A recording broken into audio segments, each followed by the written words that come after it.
What is going on, everybody? My name is Tenebris Infinite, and welcome to the June update breakdown video. This video is incredibly hype, so much more exciting than I expected it to be. In the June update, we have received bikes, the first of our crafting stations, tons of fixes, and just a whole bunch of stuff that we're going to go over here now. So, first things first, let's talk about these bicycles. So, you can get your bicycle at any one of these crafting stations, and this is actually going to be my first time interacting with one of these. So what you do is you hold square, and you start off with the sky blue cycle. And the sky blue is the first of three colors that you can actually get in the game. You're able to get green color and a red color as well. But let's just hop on this guy and see how this goes. Aw, dude. Aw, dude. Okay. I don't know what I'm doing. Let's see. Let's see if I can figure this out. Oh, okay. Okay, so it seems like you hold R2 to pedal. Okay, yes, you hold R2 to pedal. And then you use the joystick to steer, and it's kind of slow to steer. It's kind of clunky. And then yeah, L2 brakes you. Okay. So yeah, R2 to accelerate and L2 to brake. Simple stuff. I was kind of thinking that it would be a little bit like Grand Theft Auto, and you would mash the X button to pedal. But this works too. And you have like a little speedometer down on the side too. This is rad. And it seems like you gain a bit of speed going down hills on this. Oh man, my dudes, I'm gonna have a video going down all about these bicycles in the very near future. Let's see if I can stay on the road with this profile shot. Oh my god.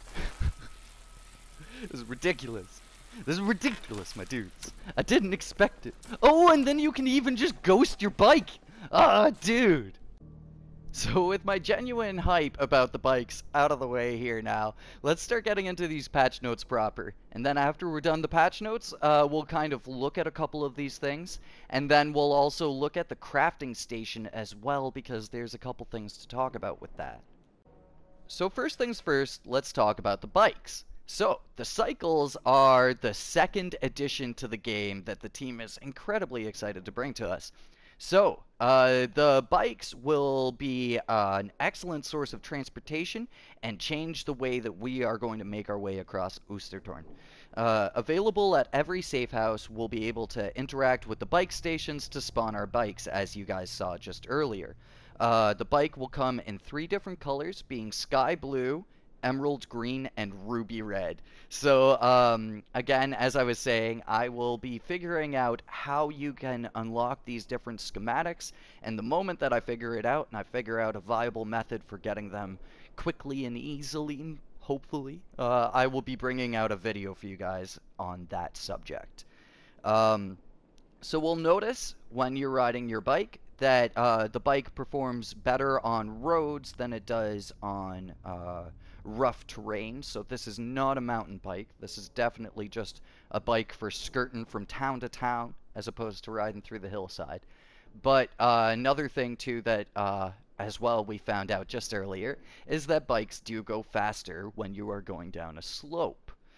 So that is another thing to keep in mind when you are utilizing the bike and riding on a road. You can kind of look for little dips in the road to increase your momentum. Look at that. This update's been out for like 10 minutes and I'm already hitting you guys with pro tips. But let's continue with these patches here, and let's start getting into some of these main mission improvements. I'm just going to kind of read through this verbatim here, but the patch notes read, as discussed in previous communications, in this update we set out to take a long look at missions. Based on feedback and data that showed that they were not working as expected, and after digging into things, they decided to make some alterations under the hood to the mission system to improve the experience for players now and in the future. So, I believe that this means that they've set in groundwork into the game for future mission adaptations. I don't mean to like read into their words too much, but that's kind of what it sounds like, is that in the future when they implement new missions into the game, we won't run into any sort of issues blocking our progress. So going on, this fix does come with a couple quirks. So the one big quirk is that if you are in the process of completing a mission, and say you've completed 3 out of 5 objectives, this will set you back to your first objective. So it's not a serious problem, it's just a bit of a hiccup. I don't think any of the missions out there have really crazy second and third qualifications except for the end game missions. So hopefully that's not going to bump back too much progress for you guys mission-wise. But when it is bumped back, that means that you will then be able to complete the mission properly. And next up, if you're somebody who is stuck on getting into a bunker, the bunker mission will disappear from your log currently, but you don't need to freak out or anything. All you gotta do is just leave the area, and you can tell what area you are in by checking your map here. And you'll see a highlight around the area. So, if you have a problem with getting into one of the bunkers, be it the Uttern Bunker, the Minken Bunker, or any of the other bunkers out there, just leave the area's border, and then you can come back. And when you come back, you'll get a fresh new mission looking at the, getting into the warboard and getting into the bunker, and then you'll be able to complete the mission properly.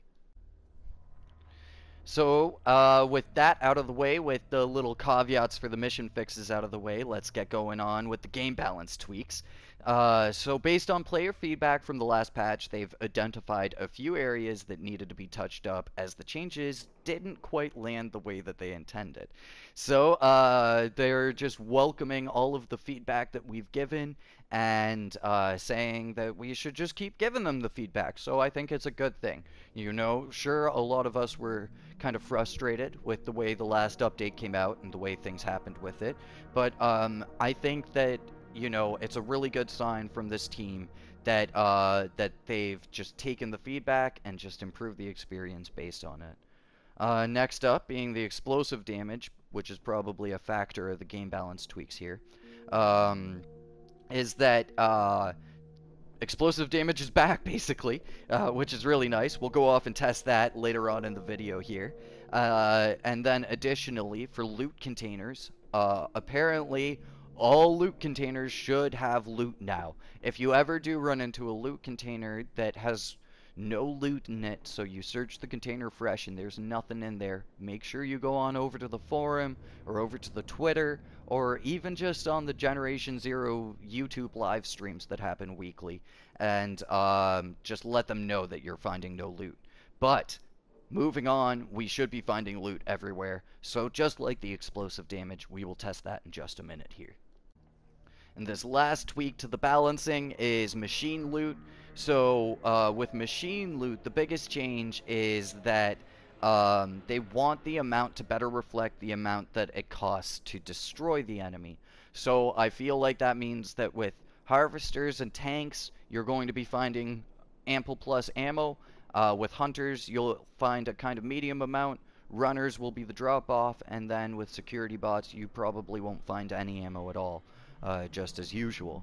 So, again, just like the other two things, we're going to go off and test this, but even more so, I'm planning on coming out with a video on how to farm machines, what machines to farm, and how to do it all efficiently in the next week or so. So all in all, 3 very simple fixes to some balancing issues here, but all very welcome fixes.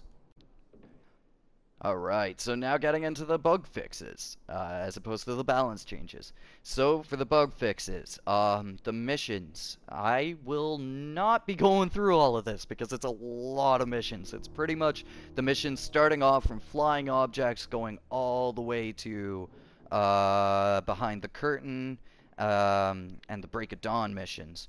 So what I'm going to do is, instead of reading out all of these mission fixes, I'm going to include them in my description down below. So if any of you guys like, you can go down there and look in there for any missions that you maybe have had a hard time with, and maybe you will be lucky enough to find a fix for it in there. And then next up for multiplayer, it seems like Break of Dawn had some pretty serious issues when playing it in multiplayer.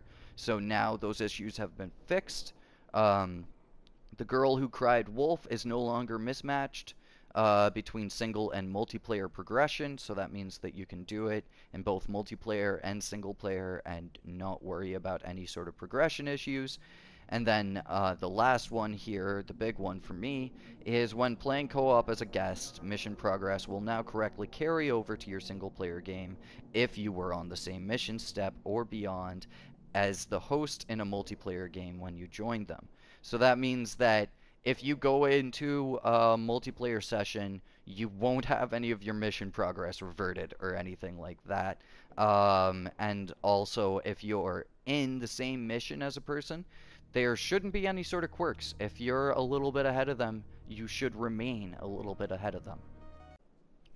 Now next up, just a couple quick animation fixes. So they improved the machine powered down animation to better display that they have been EMP'd. So again, when we're fighting robots later, I might pop out an EMP and we'll see how that looks. But I think that that's a good little bit of player feedback there. Another fix that they've made is they've corrected an animation mismatch with the pump shotgun when viewed from third person. And then for the last one is they've made various improvements to machine movement and idle animations. And for audio here, just a couple quick little things here. They corrected an issue that would prevent audio settings from saving correctly. I have noticed that after the update, all my audio settings got reset, but that's fine. Just for you guys, you might want to go into your audio settings and fix things around.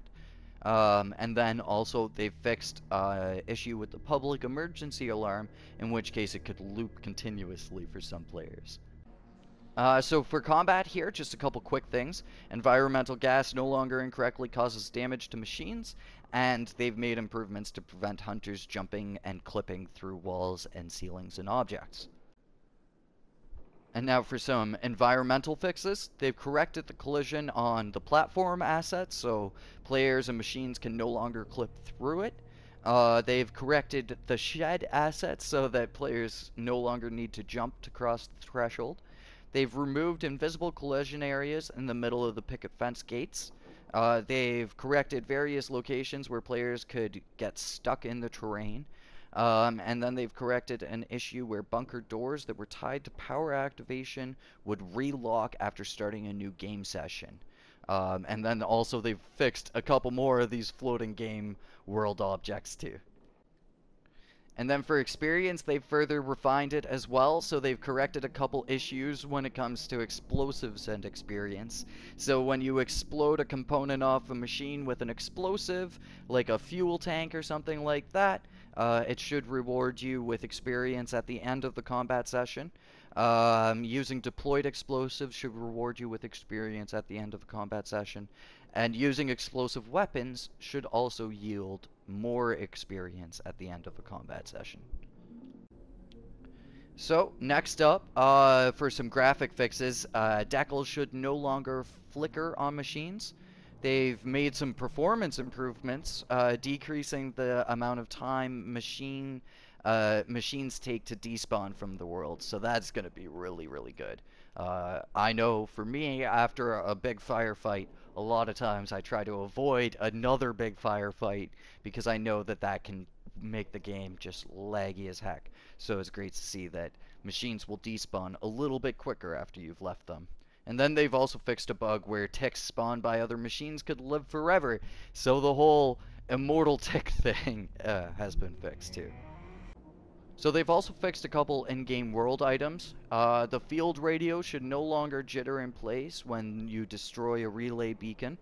And the large EMP cell should now react more consistently when you shoot it with bullets.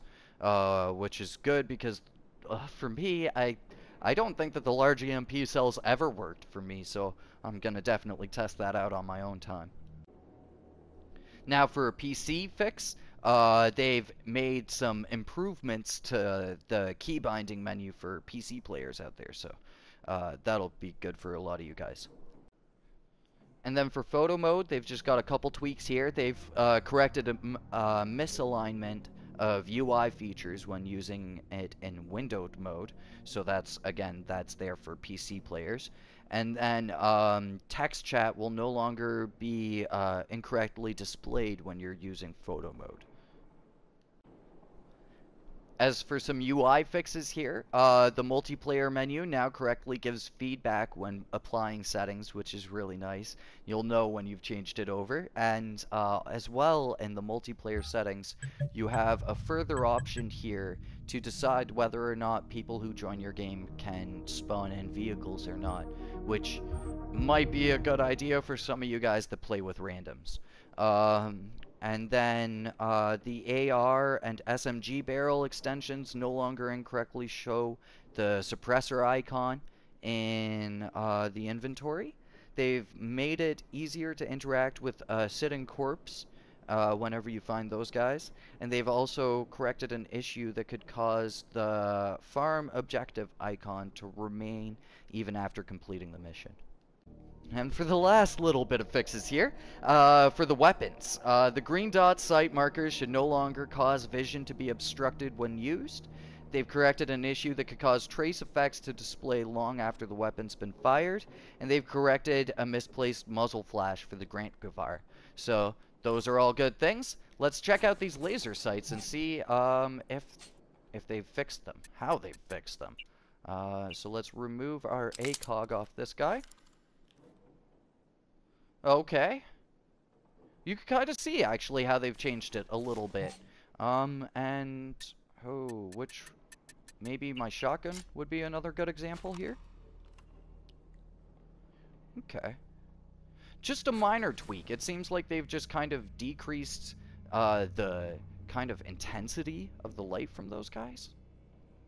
I don't know. It's not a big change, but, you know, hopefully a welcome one for some of you guys.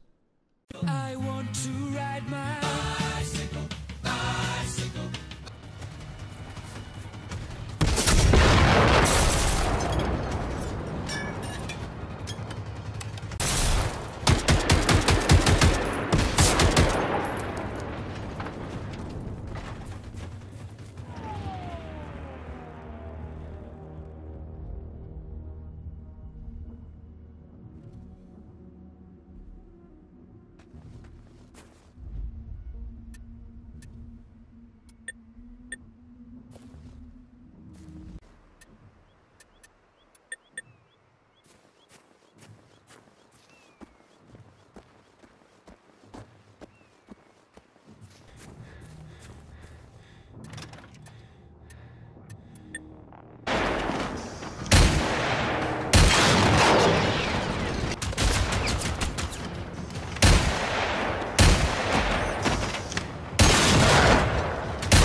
Alright, so testing confirmed. It seems like now high explosive rounds are really viable to use against the Phoenix class hunters. You can use them and blow them up in one shot, it seems, which is really, really good.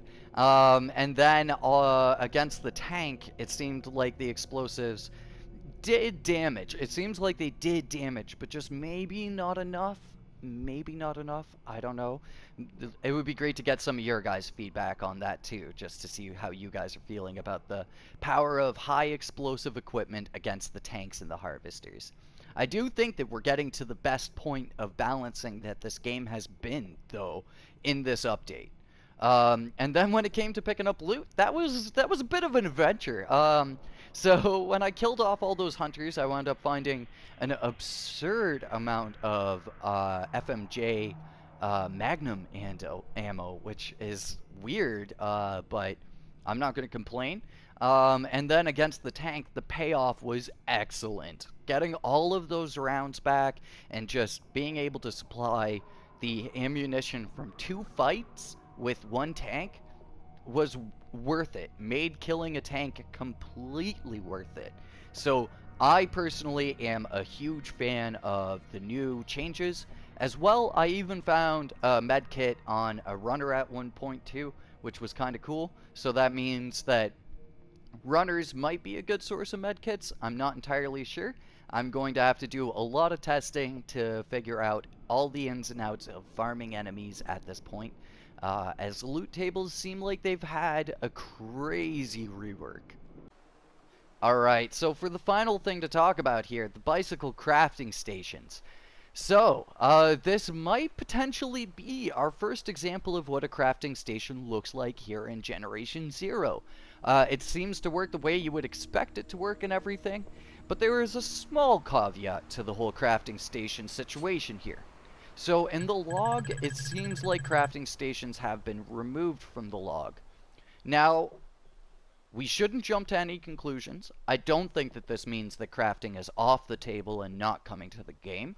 I think that that just means that it's going into a stage of being potentially worked on more in depth or something like that. Us seeing the crafting stations in the tutorial log that early on wasn't intended by the developers anyway. So, I don't know, I'm a huge fan of this whole crafting station idea, and I really hope that it does make it into the game. Maybe you guys could give your opinions and feedback on the crafting stations and whether or not you want to see them in the game or not, now that we have these bike and crafting stations and you're getting a bit of a taste of what that would feel like in the game. But that's that for the June update. All in all, a really solid update, I think. The inclusion of bikes is an awesome method of transportation and a great example of the developers listening to the community feedback and then implementing it and actually getting it into the game. So that means that all of our other requests have a very great chance of happening now that we've seen the bikes finally being introduced. It's a great sign of where the game's going in the future, and I think that all of the fixes they've made to the systems now are borderline perfect. And I'm very happy with this update. So if you guys could again just give me any sort of feedback on this update, what you think about it down in the comments below, that would be greatly appreciated. My name is Centibris Infinite, signing off here, and I'll catch you guys in the next one. Until then, peace.